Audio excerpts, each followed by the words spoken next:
Paz do Senhor, vamos levantar então, orar a Deus.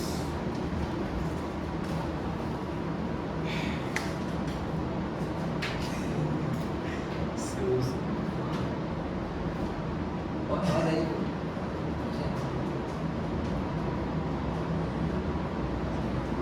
Ô Pai querido, em Senhor nome do Senhor Deus, Jesus, Pai, eu te agradeço a sua presença para honrar Mais um dia, Pai, mais uma noite, Pai, mais uma oportunidade, Pai, de aprender, Pai, da tua palavra.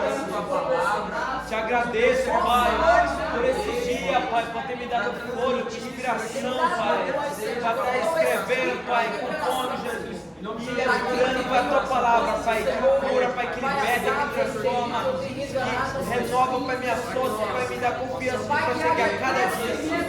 Muito obrigado, Senhor Jesus, por essa noite, por esse dia.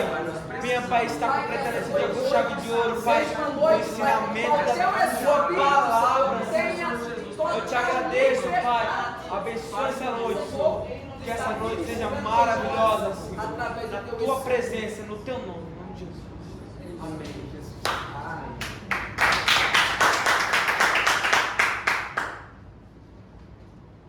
E como diz, né, o pastor Eliseu Rodrigues, a mulher do pastor meu Deus Vamos lá. Hoje é a nossa segunda parte do nosso estudo de Daniel. Na primeira nós estudamos o capítulo 1,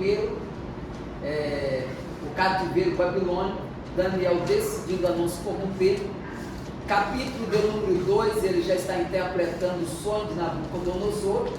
Capítulo de número 3, Nabucodonosor fazendo uma estátua e querendo ser adorados, Mesaque, Sadraque, Abednego, Misael, Ananias e Azarias, não se dobrando, eles vão para a fornalha. Jesus na boca o quarto homem na boca de Nabucodonosor, na verdade, aquela quarta pessoa, ele diz, é o quarto homem, mas para nós, a igreja, ele nunca foi o quarto homem, ele é o primeiro na nossa vida. No capítulo de número 4, ele teve um outro sonho pelo qual Nabucodonosor viu a sua queda, a sua insanidade mental, e viveria como bicho se ele não se humilhasse. Isso se cumpre. Nabucodonosor vai passar 7 anos vivendo como bicho até se recobrar a memória e entender que é Deus que é louvado. Capítulo de número 5, nós temos a história de Belsazar, filho de Nabucodonosor, que vai infelizmente corromper ou tentar se corromper de uma forma mais atrevida, pegando todos os utensílios da casa do Senhor, trazendo para banquetear com seus convidados. Taça, tudo que era de utensílio ele quer usar, quer profanar, quer zombar. O que Nabucodonosor nunca teve coragem, Belsazar tenta fazer. E Deus escreve na parede que naquele mesmo dia, por causa dessa ação, estava cortando o reino dele e tirando de lá. Capítulo de número 6, nós estudamos sobre a vida de oração de Daniel. Vai para a cova, mas não se permite que o decreto faz ele não deixar de orar. Ele não se permite que o decreto que foi feito para que ninguém se ajoelhasse, que a princípio era só para pegar essa falha dele, não é que era falha, era que no sistema da decretação da lei, eles disseram o seguinte: já que a lei foi decretada que ninguém deve se ajoelhar diante de outra pessoa, Daniel faz isso 3 vezes ao dia, então agora eu quero ver Daniel fazer. Daniel continua orando do mesmo jeito. Então, 6 primeiros capítulos nós estudamos que são períodos históricos, e na verdade dentro desse período histórico, Vinícius, não me faz dizer que é só período histórico, porque dentro dele há profecias futuras também, há revelação proféticas também, assim como o capítulo de número 7 ao capítulo de número 12 é conhecido como os capítulos proféticos, mas isso não me dá direito de dizer que apenas são capítulos proféticos, porque nelas também tem histórias também. Tanto os 6 primeiros capítulos tem proféticos e história, o capítulo 7 ao 12, os 6 últimos capítulos também tem proféticos, mas como também tem histórias.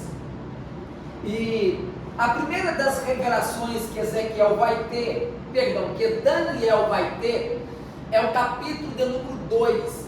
Por quê? Porque até então a revelação foi dada para quem? Quem sonhou no capítulo 2? Nabucodonosor. Então, a princípio, a revelação é de quem? De Nabucodonosor. Quando Daniel falou assim, Deus vai me revelar, Deus vai me mostrar, já que Nabucodonosor não quer contar o sonho para ninguém, ele precisa dessa revelação. Então Deus vai revelar, é por isso que a revelação agora já não é mais dada a Nabucodonosor, porque dado a Nabucodonosor é apenas um sonho, mas dado a Daniel se torna uma profecia. Paz do Senhor. Aí o capítulo de número 2, nós estudamos aqui, já que ele agora se torna uma profecia, o capítulo de número 2, a cabeça era qual reino que era, vocês lembram? A cabeça, o outro. Nabucodonosor. Isso, Nabucodonosor, o Império Babilônico. Isso. O peito e o braço de prata, quem que era? Os medos e persas, né? Peito e braços de prata, medos e persas. O que eu não disse isso aqui, olha só que coisa interessante. Babilônia, a Babilônia, qual que é o país atual deles hoje? Alguém sabe dizer? A Síria. Não. Praticamente ele é a região. Mais especificamente isso aqui, ó. Iraque. Nossa, o Iraque. Babilônia hoje é o Iraque. Se expandiu, né? Os medos e persas, que na verdade depois os persas subjugou os medos e se tornou um só. Aí hoje eles é quem? Aqui o prata, aqui o peito e o braço.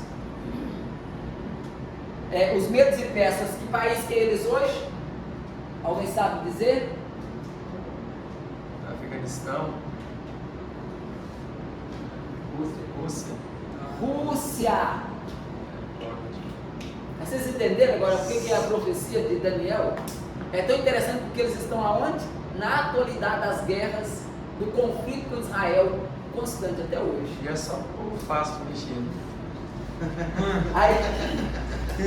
Aí vem o vento e a coxa de bronze. O vento e a coxa de bronze, que é a Grécia. Só que eles são o atual país. Qual o atual país que são hoje? Alguém sabe dizer? A Grécia é Roma, né? Não, Roma é um, Grécia é outro. Na verdade, eles estabeleceram num território europeu e hoje eles são a Europa, são os europeus. Por que eles acreditam que os 10 governos surgirão da Europa, aquela coisa toda, outros que surgirão, eles surgirão de Roma, outros dizem que surgirão da Europa, e aquela coisa toda. Então, o ventre e a coxa são a Grécia, que hoje é a atual Europa. Aí depois nós temos o outro, que era só as pernas de ferro, que é a Roma. Aí depois nós temos pés, que são 10 dedos, né? É de ferro e Baixo. E aí minha pergunta barro e ferro se mistura? Barro e ferro da liga? Então o que o texto está dizendo são 10 reinos que se levantarão, mas a princípio não terão unidade. Eles vão até se levantar, barro e ferro, 10 reinos, depois de Roma. Porque na verdade em 1453 Roma deixou até de estar no poder. a partir dessa idade. Roma não deixou de ser aquele império poderoso. Aí que ele se levantou, a princípio vai estar se levantando, nesses 10 reinos aí que vão ser uma potência poderosa, só que tem um problema. Como ferro e barro não se misturam, eles não terão unidade. A unidade deles logo vai se divergir, os pensamentos, conceitos, e vão começar a se lutar, a brigar entre eles e vão se dividir. Esse então é o capítulo de número 2. Aí ele vai dizer assim no verso 34, 35, que uma pedra sem auxílio de uma mão é cortada de uma rocha e ela bate aonde? Nos pés, não é? Então quando ela bate nos pés, ela desmorona toda essa estrutura. Ela vai desmoronar tanto o Iraque, a Rússia, a Europa, a Roma e todos os demais que estiverem no governo, ali em cima, todos eles. Porque isso daqui não é só, esse ouro que foi a Babilônia, que já foi o império que caiu, o peito está aí, e os braços de bronze, que são a Rússia, que outrora era os medos e persas, que também já caiu, a Grécia, que hoje é a Europa, mas a princípio, lá no ano 333, lá quando o Alexandre, 331, quando o Alexandre o Grande morreu, 333, quando ele morreu, alguns dizem que a Malaya, outros dizem que ele passou a noite em Urgia e depois ele morreu de tanta tristeza no coração, porque não tinha lugar mais para ele dominar. Na verdade, hoje, como está esses países aqui em atividade, eles vão cair, porque essa pedra que é Cristo, ele não só derruba, mas ele cresce, ele se estende, vai se estendendo. Já o capítulo de número 4, ele vai explicar o capítulo de número 2, perdão, capítulo de número 7, que é o nosso capítulo hoje de início. Ele vai explicar o capítulo de número 2. Alguém pode ler para mim o capítulo de número 7? No primeiro ano de Belsazar, rei da Babilônia, teve Daniel um sonho e visões da sua cabeça, quando ele estava na sua cama. Escreveu logo o sonho e relatou a suma das coisas. Falou Daniel e disse: eu estava olhando na minha visão da noite e vi que os 4 ventos do céu agitavam. Só um momentinho só. Esses 4 ventos, ele é explicado lá no Apocalipse como 4 anjos. Esses 4 anjos lá no Apocalipse são identificados como os 4 ventos. Vocês lembram em Ezequiel, quando Ezequiel grita assim, vento que assopra sobre os 4 cantos? Na verdade, há uma tradução que não é que sopra sobre os 4 cantos, é os ventos que estão nos 4 cantos. Há uma tradução que diz que é os ventos que estão nos 4 cantos. Na verdade, são anjos que estão posicionados em todos os ângulos, para que toda a nação, todos, independente de quem seja, vivesse a nação de Israel, a princípio lá, né, vivesse esse reavivamento novo. Continua a leitura. Os 4 ventos e do céu, né, agitavam uma grande. E 4 animais grandes, diferentes. Só um momentinho, 4 animais o quê? Grandes. O que ele está dizendo que são 4 nações poderosíssimas, as maiores de sua época. E hoje, na verdade, se a gente olhar, assim, se a gente olhar que países que são maiores que esse hoje, na nossa atualidade. Embora Roma seja isso aqui, ó, 1,5 km, na verdade não é bem especificamente Roma, mas o Vaticano é 1,5 km só. E domina praticamente.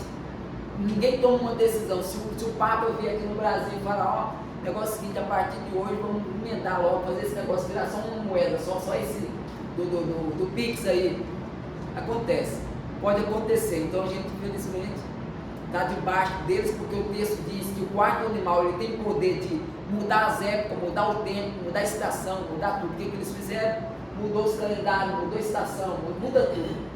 A Roma, ele, infelizmente, ele O que eles fizeram lá exerceu influência em todas as nações.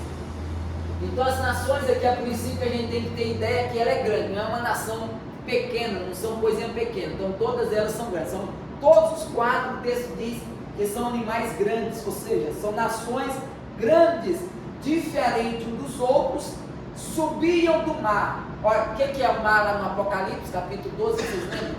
Que representa o mar? Significa povos. Ou seja, então eles se levantam no meio dos povos, nações. Então está dizendo o seguinte, no meio de tantas nações, eles vão estando em evidência, cada um no seu período. Versículo de número 4, 3, né? Ainda 4. Tá. Vai para o 4. O primeiro era como leão. Só um momentinho só. O primeiro era o quê? Como um leão. Por que come e não logo um leão? Por que come e não logo um leão? O leão só tem um. Jesus Cristo. Jesus Cristo, né? O diabo ele ruge como? Leão. Então é o texto dizendo assim, nunca Quer vão- ser igual. Quer ser igual é a como o Deus. texto está dizendo assim, quando Não se se fala, compara, quando não se se fala deles, não se compara a mim. É forte. Quando se retratar a um leão, nunca vai ser assim, é um leão, não é como. Até o diabo é retratado como, porque para falar de Cristo, para exemplificar, é como se o texto estivesse dizendo assim, ninguém é semelhante a ele. Olha aqui naquela frase que o povo usa da família aí, né? Nossos familiares. Até o diabo é crente. Mas assim, quando se refere a Cristo, ele diz assim, ninguém é semelhante. Então, não dá para semelhar ele. É como se tivesse, até o autor está dizendo assim, eu não posso semelhar a alguém que é tão, eu vou dizer só que é como. Aí quando eles vão dizer que o diabo ruge, lá em 2 Pedro, né, capítulo 5, capítulo 2 parece, capítulo 5, vai dizer assim, o diabo é como leão, não é um leão. E poderia dizer, ó, o diabo é um leão que ruge, um leão que grita, um leão não, mas é só como, só figura só, não vou semelhar ele, mas é o que ele quer ser, mas não é. É só lá. Tá. Aí vai lá, o primeiro era como leão, tinha quantas asas? Tinha as asas de águia. Então quantas asas a águia tem? 2. 2 águias, ou 2 asas. Ou duas aqui. Então guarda isso, ela tinha 2 asas. Asas de águias, ela é uma águia com alta velocidade. O que o texto está dizendo é, a princípio a gente já sabe que o leão aí tipifica a Babilônia. Então está dizendo o texto que eles teriam uma velocidade rápida de conquista. É tão verdade isso que eles foram descendo e derrubando o Egito, derrubando o Josias lá no reino lá de Judá, foi derrubando todo mundo, desceu, derrubou lá na capital, lá onde Jonas foi pregar em Nínive, estabelece a capital lá em Nínive, e foi derrubando, foi muito rápido a conquista deles, muito rápido. Então é por isso que o texto diz aqui, ó, tinha asas como de águia, eu olhei até que lhe foram o quê? Arrancadas, porque chegou o momento de dizer assim, pronto, vocês não vão mais avançar. É até aqui, pronto, acabou. É porque é Deus dizendo assim, Deus estabelece e arranca, Deus dá, Deus coloca até limite, até onde o ser humano vai. Dá a corda para ver até onde vai. Até porque a Babilônia aqui, o que Nabucodonosor fez? Deus falou, não, você esqueceu, que quem te deu até aqui a autoridade para você ir conquistando foi eu. O problema seu foi você dizer que foi você, a sua capacidade. Aí foi quando Deus falou, vai comer capim, vai, até você aprender. Vai comer capim até você aprender. Olha só, arrancando as suas asas, e foi levantado da terra, e posto em pé como um homem. Na verdade, o que o texto aqui está dizendo, talvez assim, alguém tenha dificuldade de olhar para esse texto, mas o que o texto está dizendo esse aqui é o momento em que ele está no meio do mato, comendo capim, não está mais entre os homens, aí Deus está dizendo, agora eu vou te levantar como homem, de novo, coração, vai ter coração de homem, vai ter recobrança, olha o texto, dado o coração de homem, e foi-lhe dado o coração de homem, então ele está dizendo o seguinte, retornou a ser homem de novo. até o coração. Aí foi quando ele falou assim, ao Senhor, lá no capítulo número 4, de Daniel explica sobre essa história. Então é por isso que estou dizendo, tanto essa profecia dada lá atrás, como ele vai repetindo. Aí Nabucodonosor diz assim, ao Senhor somente Ele, foi Ele, tudo é Ele, somente a Ele. Então aí Nabucodonosor reconheceu que tudo isso aí Deus permitiu ele ficar no trono até um certo tempo, até que Belsazar assumiu o controle do reinado. Versículo de número 5. Continuei olhando, e eis aqui o segundo animal, semelhante a um urso, o qual se levantou de um lado, tendo na boca 3 costelas. Só um momento só. Levantou-se um urso, tendo de um lado, o lado dele era qual? Eram os medos. Porque quem está do meu lado é os medos. Então ele se levanta através dos medos e tem 3 costelas na boca. A palavra costelas na boca aí é a forma como eles eram tão veloz, bravo, era bruto, né? A forma como eles estavam conquistando. As 3 costelas, alguns acreditam que sejam os 3 países em que eles dominaram, bem no começo, já começou fazendo isso, vou dominar eles logo. Eles dominaram Lídia, Lídia, Babilônia e o Egito. A princípio, numa ida só, eles deram isso aqui. Deixa eu pegar Lídia, Babilônia e o Egito. Conquistou todos esses 3. É por isso que tem essas 3 costelas na boca, porque ele está dizendo assim, nós descemos e devoramos. Esse é o Alexandre, né? É a Grécia. É ele dizendo assim, veja o que a gente fez. Foi desse jeito. A gente desceu e arrebentou. Perdão, os medos persas. A gente desceu e arrebentou. E é tão interessante que eles vão dominar 127 províncias. Eles vão fazer conquistas. Eles dominam com tanta. Eles são tão sagaz naquilo que eles agem, naquilo que eles fazem, que na verdade eles falam assim, se é para começar a gente subjugar as nações pequenas e fracas, vamos começar com as maiores, vamos pegar o Neco, quem fez isso foi Babilônia, vamos pegar o Egito, vamos pegar a Babilônia e vamos pegar a Lídia. São 3 nações que hoje estão em evidência. Por quê? Porque quando a gente chegar lá na frente, o que os outros vão fazer? Não, aqui quem manda é o Senhor. A gente só paga tributo. Quanto que é? Como que vai ser? Então, muitas dessas nações, os medos dos pés não precisam nem bater espada, nem lutar, não precisou nem se esforçar. Só precisou mexer nos maiores para dizer assim, e aí? Vai querer brigar? Nunca, jamais. Então essa era a tática de guerra deles. Eles vão para os piores, para as potências, arrasa a potência, para que os menores falem assim, não, é certo teu. Aí 127 províncias, 124, porque as 3 eles lutaram. A 124 falou assim, não, aqui é tudo seu. É tudo teu, nós só somos apenas teus servos. Continua a leitura. E foi-lhe dito assim, levanta-te e devora muita carne. Depois disso eu continuei olhando, e eis aqui outro, semelhante a um leopardo, e tinha 4 asas de ave. Só um momentinho só.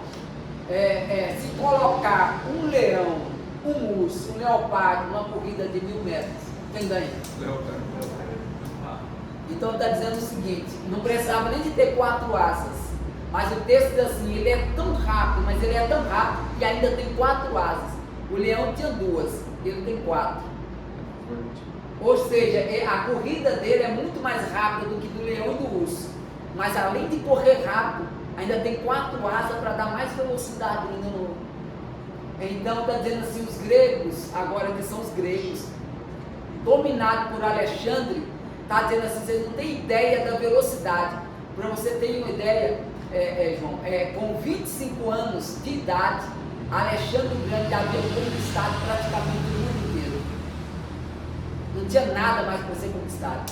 Com 25 anos de idade. Quando ele chegou aos 25 anos de idade, ele falou assim: vou conquistar o quê? Tudo é meu, tudo é meu.